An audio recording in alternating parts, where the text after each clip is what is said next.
Alam mo ba yung good news? Nag-aral ako ng nursing assistant. Wow! Tamang-tama yan, pag-uwi mo ng Pilipinas, magpapatuli na ako sa'yo. O ano nakakatawa dun? Hindi pa ba tuli? Ah? Tuli man ako pero hindi ko gusto. Hmm? Paano yun?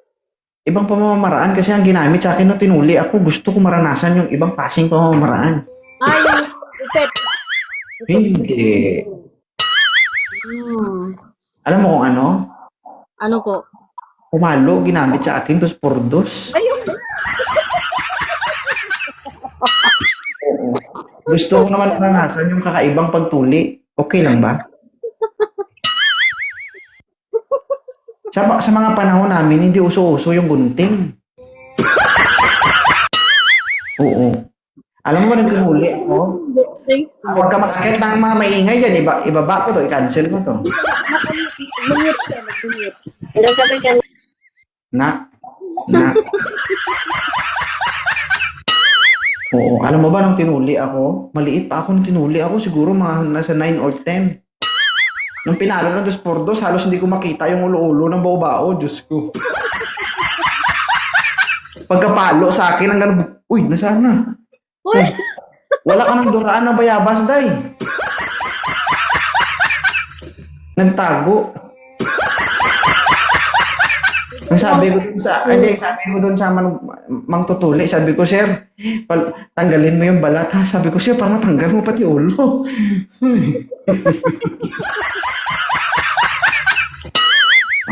Oh my God, sana yung ano? Hindi. Stop. Ang ginamit sa akin, alam mo yung kung ano, yung pang ano sa kahoy, yung pang ganun ba? Sa pilo. Pilo. Alam mo yun? Pampakinis sa kahoy, yung ginaganon ba sa kahoy ba? Oh, ganito kalapad, oh. Isipin mo, ganyan kalapad. Tapos yung ulo-ulo ng bao-bao mo, ganito lang, Diyos ko. Oh, saan mapupunta yun? Pero ngayon, ano ang kagandahan sa ngayon, hindi na siya maliit. Oo. Kasi nung tinuli ako ng maga, hindi na bumalik. Diyos ko, nagustuhan ko naman. Oo. Pero, mag-request lang ako sa'yo. Mag-aral ka maigi ha. Kasi pag uwi mo ng Pilipinas, ako yung pinakaunang pasyente mo. Oh, okay. Mag-aaral ako ng mga. Pwede ba humingi ng pabor? Ano yun, sir? Pag magpatuli ako siya, huwag kang gumamit ng gunting. Mas madali kasi yung pamadalian yun eh.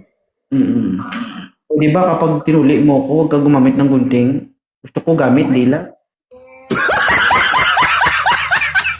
Agoy! Agoy. Oo. Ba't ka natawa?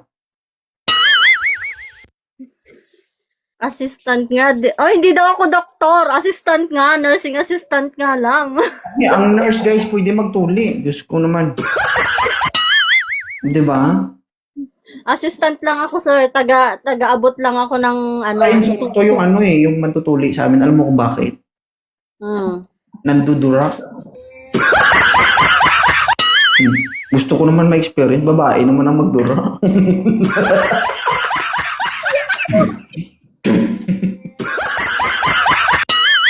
Di ba?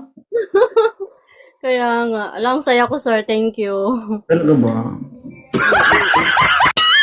Para pag i-post ko to ang title nito, Patuli. Pero totoo, okay lang ba?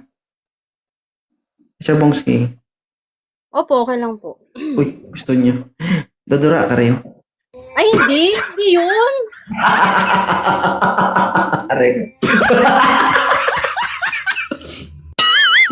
Ay, one game lang. Thank you. Isang game lang to.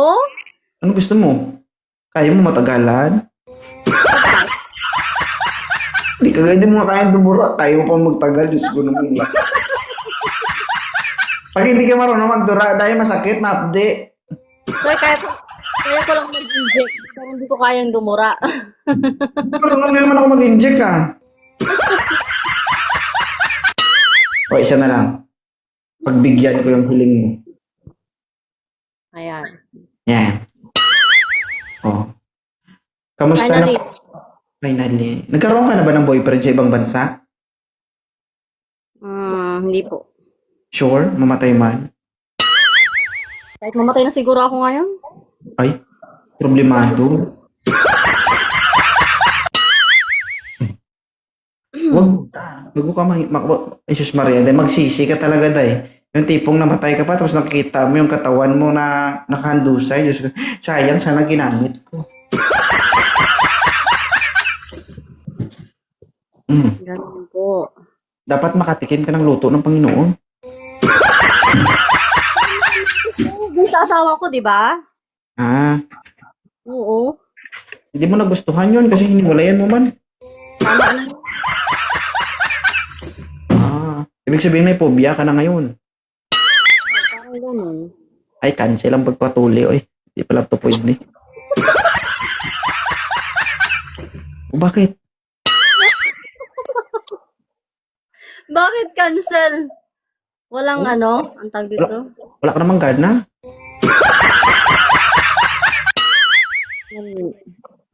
Ha? Wala na nga ni. Wala na. Pasara mo na lang, ipatahi mo na lang siguro. Di ba nurse ka? Opo. Oh, ikaw na lang magtahi. Ito po. Oo, para hindi magamit. Ano yung Gabi ang pawis ko dito. Ay, Ate Marie. One game na lang ha. Thank you so much. Okay lang. Oh, Okay lang. Okay lang ako. Ha? Okay lang. Problema ka? wala. Masaya na nga ako eh. Okay.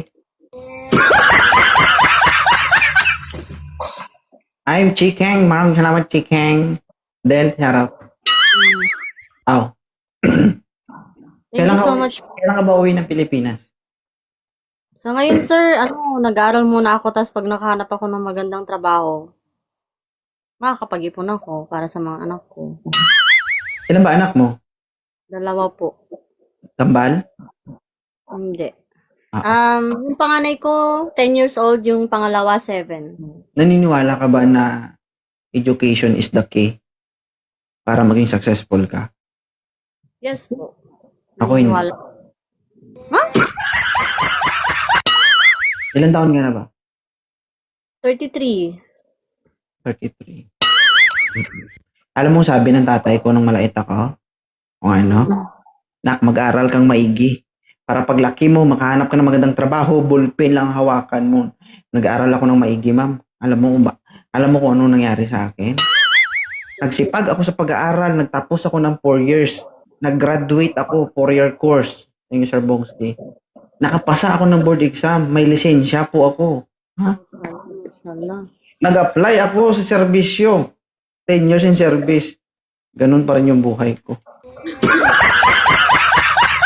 Oo. Ang sabi ng papa ko, pag ikaw nakahanap ng trabaho, hindi ka mahihirapan, bullpen lang ang hawakan mo. Yun ang sabi ng papa ko. Kaya nagtatak yun sa isip ko, nagsipag ako sa pag-aaral. Nung nagtrabaho ako, ma'am, alam mo kung ano yung ginagawa namin sa trabaho ko? Bumubuhat ako ng baril, bumubuhat ako ng malalaking bag, 30 kilos, bumubuhat ko pag may operation kami. Sabi ko, tay, mali ang tinuro mo sa akin. Hindi tama pala ang sinabi ng tatay ko sa akin. Yung ading ko, Philippine Army din yung ading ko. Sabi ng tatay ko na hindi ka mahirapan kapag nag-aral ka, maganda ang trabaho na mapupuntahan mo. Diyos ko. Kung kailan titigil ang putukan, doon lang kami makakain. Naisip ko tuloy kung nilagay ako sa bitag ng tatay ko. Pero yung totoo, ma'am, ang pagiging successful, wala po yan sa natapos. Opo. Nasa diskarte po yan. And syempre, nasa paghawak ng pera. Wala yan, ma'am. Kahit anong natapos mo, kung wala kang pera, para kang basura. Tama Yun. yan, sir. Kahit mahirap ka lang, kung may diskarte ka, may pera ka, parang boss ka. Niniwala ka ba? Oo, sir. Yan ang na-observe ko sa tagal trabaho. O bakit? Isa pa. Bitin ka? Huwag mong hihil. Baka hindi ako makapagpigil, matira kita. Sige. Pwede. Uy, Ladi. Isa na lang nga, isa na lang nga. Sige, sir. Isa na lang. Oo, hindi totoo. Kasi, wala yan sa ano eh. Di ba minsan tayong mga tayong may mga trabaho. Minsan tayo. Nag-echo, sipain mo yan. Sipain mo yan. Sipain mo yan. Mga magagandang kaibigan ko to. Yung mga to. O, anong gagawin ko sa maganda? Anong gagawin ko sa maganda kung sa paningin ko maganda ka na? Hindi kita ipagpapalit dyan. O, sabihan ko yung magandang babae yung kasama mo, mawalan ako ng matutugi sa akin. Diba? Pero kidding aside, ma'am, totoo yung sinasabi ko. Minsan, yung mga taong may pinag-aralan, yung taong may trabaho, ina-underestimate nila yung mga taong nasa baba lang kung tignan. Mga nagbebenta, pero hindi nila alam mas malaki pa yung kita. Wala kasi yun. Diba? Ikaw, tanungin kita. Ano bang gusto mo pagdating ng panahon, pag nagkaedad ka?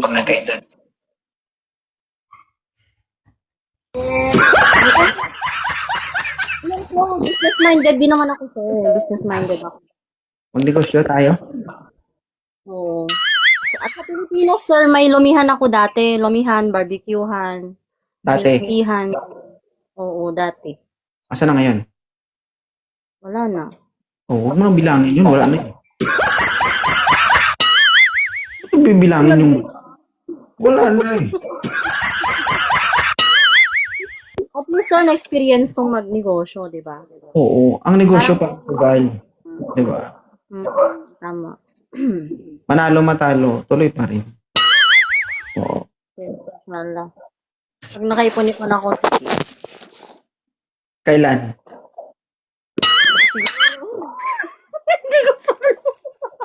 Kailan ka makapag-ipon? pag nakaipon ako ngayon, sir. Dito sa watch na to. Ang pag-iipon mo, hindi sinasabi yan, ginagawa yan. Tama po, tama po. Paano ka ba, pag nagkasahod ka, paano ka ba mag-ipon? Wala pa nga, sir. Wala pa akong trabaho. Nag-aaral pa nga ako. Eh, huwag natin pag-usapan yung ipon.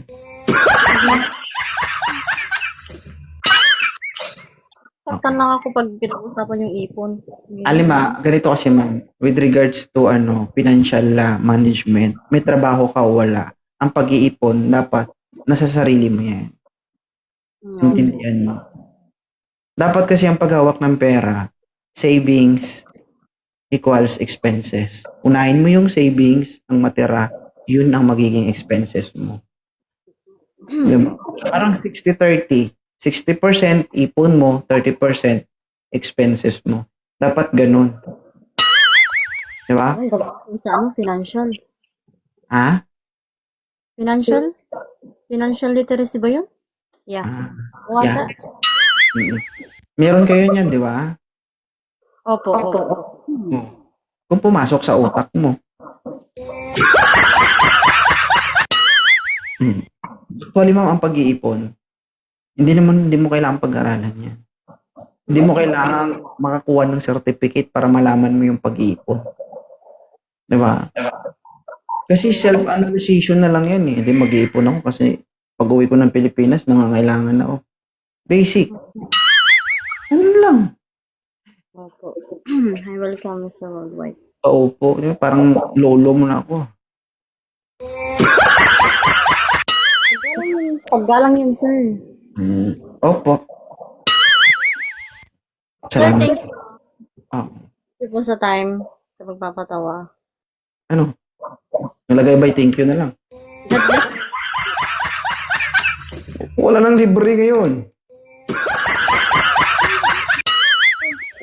Mamaya Ha? pag nag-live ako, magsasend ako ng gift. Hindi, joke lang. Hindi ka na nga napunta dito eh. Hindi. Thank you, thank you. So, thank you so much po talaga. Pwede na po mag-open cam tsaka mag-open mic yung guest. Sorry mga mama. Pwede na. Pwede na kayo. Bye-bye ma'am, mga ma'am. Thank you. Sige po, bye-bye po, sir.